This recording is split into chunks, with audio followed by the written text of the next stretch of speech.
নমস্কার বন্ধু, তোমরা দেখছো তোমাদের প্রিয় ইউটিউব চ্যানেল জিএস গুরু পুরুলিয়া। আমি সঙ্গে রয়েছে নিখিল। তো আজকে আমি তোমাদের সামনে আরআরবি যে নতুন নোটিফিকেশান টেকনিশিয়ান রিক্রুটমেন্ট, আমি সেই বিষয়ে আলোচনা করব। তো এখানে কত ভ্যাকেন্সি রয়েছে, কবে থেকে অ্যাপ্লাই শুরু হবে, আমি সমস্ত বিষয় নিয়ে আলোচনা করব। বন্ধু সঙ্গে থাকো। তো যেসব বন্ধু আমার ইউটিউব চ্যানেল নতুন দেখছো তারা অবশ্যই চ্যানেল সাবস্ক্রাইব করে নেবে এবং পাশে থাকা বেল আইকন প্রেস করে। তো যাই হোক, আজকে আমি আরআরবির টেকনিশিয়ান রিক্রুটমেন্ট সম্পর্কে আলোচনা করব। সঙ্গে থাকো, কি এলিজিবিলিটি রয়েছে, অ্যাপ্লাই কবে শুরু হবে, অ্যাপ্লিকেশন ফিজ কত লাগবে, আমি সমস্ত বিষয় নিয়ে আলোচনা করব বন্ধু। তো দেখো এখানে যে আমি আজকে আমাদের যে রেলওয়ে মিনিস্টার অশ্বিনী বৈষ্ণব, তো তার একটা টুইট, আমি 2022 সালের টুইট, তো সে বিষয় নিয়ে আমি তোমাদের সামনে আলোচনা করব। তো এখানে দেখো যে 3.5 lakh recruitments in Indian railways between 2014 to 2022 মধ্যে হয়ে গেছে প্রায়। তাহলে হচ্ছে with more than 43,000 average annually, যেখানে বলছে যে প্রায় 43,000 অ্যাভারেজ রিক্রুটমেন্ট অ্যানুয়ালি হচ্ছে। তো এখানে বলেছে যে approx 1.5 lakhs additional new recruitments are in the process at a state fast pace.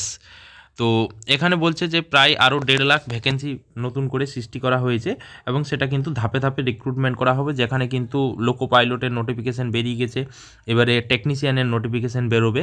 তো অবশ্যই তোমরা কিন্তু পড়াশোনা শুরু করে দাও। এরপরে খুব শীঘ্রই কিন্তু 22,000 কী বেরোবে জানো, 22,000 বেরোবে টিকিট চেকার, অর্থাৎ টিকিট কালেক্টর।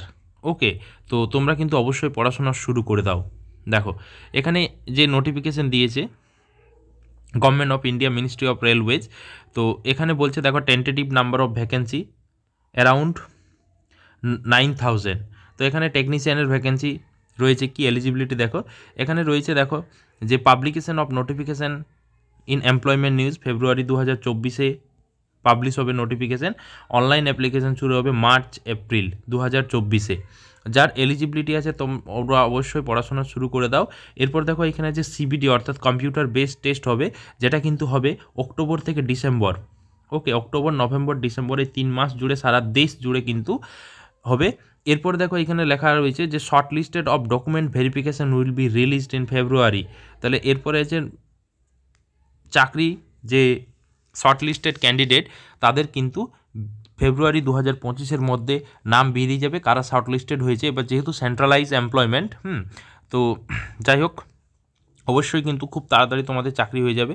এরপর ফিল্ড রয়েছে, তারপর মেডিকেল টেস্ট রয়েছে, তারপরে কিন্তু তোমরা হাতে নিয়োগ পেয়ে যাবে মোটামুটি 2025 সালের মার্চ এপ্রিলের মধ্যে তোমরা কিন্তু নিয়োগ পেয়ে যাবে হাতে। তো অবশ্যই যার এলিজিবিলিটি রয়েছে, যেসব প্রার্থী আর কি আইআইটি, যেসব প্রার্থী আইটিআই থেকে বিভিন্ন ট্রেডে আইটিআই অর্থাৎ ডিগ্রি অর্জন করেছো বা পলিটেকনিক ডিপ্লোমা, তারা কিন্তু এই ভ্যাকেন্সির জন্য এলিজিবল। এবার খুব তাড়াতাড়ি কিন্তু আমাদের 22,000 টিকিট চেকারের ভ্যাকেন্সি বেরোচ্ছে। তো অবশ্যই তোমরা কিন্তু পড়াশোনা শুরু করে দাও, যেখানে কিন্তু এইচএস প্লাস গ্র্যাজুয়েশন এলিজিবিলিটি থাকতে পারে। তো এলিজিবিলিটি সেটা দেখে বলা যাবে যে কী এলিজিবিলিটি দিয়েছে। তো যাই হোক, তোমরা যারা প্রস্তুতি নিচ্ছ তারা আবার জোর করে জবরদস্ত পড়াশোনা করো। তো যারা ভালো করে পড়াশোনা করছো শুধু ধৈর্য ধরো বন্ধু, সময়ের অপেক্ষা, তোমরাও চাকরি পাবে। এবং জিএস গুরু তোমাদের সঙ্গে রয়েছে এই ধরনের নিত্য নতুন ভিডিও এবং জব বিষয়ে কিভাবে প্রস্তুতি নেবেন সেরকম ভিডিও পেতে অবশ্যই আমার ইউটিউব চ্যানেলকে ফলো করো। Thank you.